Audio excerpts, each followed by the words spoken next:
Technology का full use करेंगे।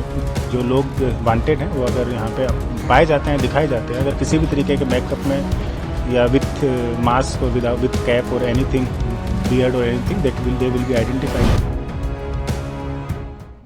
26 जनवरी को दिल्ली में होने वाली गणतंत्र दिवस परेड की सुरक्षा व्यवस्था इस बार पहले से कई ज्यादा मजबूत और आधुनिक होने जा रही है। राजधानी दिल्ली में सुरक्षा के लिए अब नई तकनीक का सहारा लिया जा रहा है। दिल्ली पुलिस के जवान इस बार ड्यूटी के दौरान AI स्मार्ट चश्मे पहनकर तैनात रहेंगे। इन खास स्मार्ट चश्मों में फेशियल रिकॉग्निशन सिस्टम और लाइव वीडियो रिकॉर्डिंग की सुविधा मौजूद है।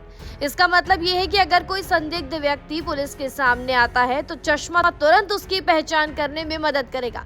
यदि उस व्यक्ति का कोई पुराना रिकॉर्ड पहले से मौजूद होगा तो पुलिस को अलर्ट भी मिल जाएगा। इस पूरे मामले में अतिरिक्त पुलिस आयुक्त देवेश कुमार महिला ने कहा कि सुरक्षा के लिहाज से जो भी तकनीक हमारे लिए फायदेमंद है उसका हम इस्तेमाल करेंगे।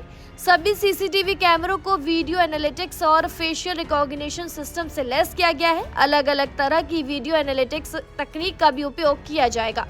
उन्होंने बताया कि इस बार विशेष रूप से विकसित कैमरे और पहनने योग्य AI स्मार्ट चश्मों का भी इस्तेमाल किया जा रहा है। इन स्टैंड अलोन सिस्टम के डाटाबेस में कई तरह के एल्गोरिदम डाले गए हैं। अगर कोई वांछित व्यक्ति मेकअप, मास्क, टोपी, दाढ़ी या किसी भी रूप में सामने आता है तो ये तकनीक उसकी पहचान कर लेगी। क्या कुछ जानकारी दी अतिरिक्त पुलिस आयुक्त देवेश कुमार महिला ने, आइए सुनते हैं। हम टेक्नोलॉजी का फुल यूज करेंगे जो सिक्योरिटी के इस लिहाज से हमारे लिए यूजफुल हो सकता है। डेफिनेटली सारे जो कैमरेज हैं हमारे CCTV कैमराज, उसके अंदर वीडियो एनालिटिक्स और FRS रहेगा। वीडियो एनालिटिक्स के डिफरेंट प्रकार होते हैं, उनका भी इस्तेमाल किया जाएगा। और इस बार स्पेशली हमने डेवलप्ड कैमरे भी जो वियरेबल ग्लासेस हैं उनका भी इस्तेमाल कर रहे हैं, जिनके अंदर हमने डेटाबेस, स्टैंड अलोन सिस्टम के अंदर डेटाबेस में डिफरेंट एल्गोरिथम फीड किया हुआ है। जो लोग वांटेड हैं वो अगर यहाँ पे पाए जाते हैं, दिखाए जाते हैं, अगर किसी भी तरीके के मेकअप में या विथ मास्क और विथ कैप और एनीथिंग, बियर्ड और anything, they will be identified by our algorithm.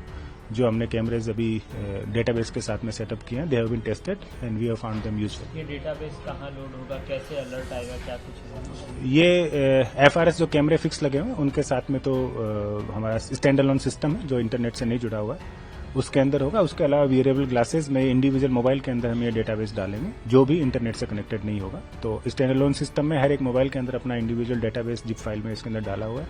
इस डेटाबेस को एल्गोरिथम में डिफरेंट तरीके से ट्रेन कर लिया गया है कि अगर किसी भी तरीके से आदमी, चाहे वो 20 साल पहले का हो या अभी का हो, कैसा दिखाई देगा, उसके दाढ़ी मूछ हो या बड़े बाल हो, उसके चेहरे पे कट हो, तो उस तरीके से वो दिखाई देगा। इसके अंदर एक और फीचर है कि अगर किसने फेस मास्क भी पहना हुआ है या फोटो है तो उसको भी वो आइडेंटिफाई करने में सक्षम होगा। सर, 26 जनवरी का दिन भी है तो उस लिहाज से सुरक्षा बलों की अगर बात करें तो क्या कुछ डिप्लॉयमेंट रहेगा इस फीचर के अलावा? लगभग 10,000 पुलिस फोर्स हमने डिप्लॉय की है दिल्ली पुलिस की डिस्ट्रिक्ट के अंदर, जिसमें 3 लेयर की फिजिकल चेकिंग पेडेस्ट्रियन की होगी और अराउंड सेम व्हीकल चेकिंग भी होगी। उसके अलावा 4 लेयर की सॉफ्ट चेकिंग का भी हमने प्रावधान रखा है। अभी तक 9 से 10 बार हम अभी तक रिहर्सल और ब्रीफिंग कर चुके हैं और इसके बाद में हम we have attached to the perfection and we are sure that flawless arrangement shall be done this time for the republic day. जी हाँ, गणतंत्र दिवस परेड के दौरान इन AI स्मार्ट चश्मों के जरिए भीड़ पर कड़ी नजर रखी जाएगी। दिल्ली पुलिस के अधिकारी और सुरक्षा में तैनात जवानों को खास जगहों पर इन चश्मों के साथ तैनात किया जाएगा। इसके लिए पुलिस स्टाफ को पहले से ही इस तकनीक की पूरी ट्रेनिंग दी जा चुकी है ताकि किसी भी स्थिति में इसका सही और तेज इस्तेमाल किया जा सके।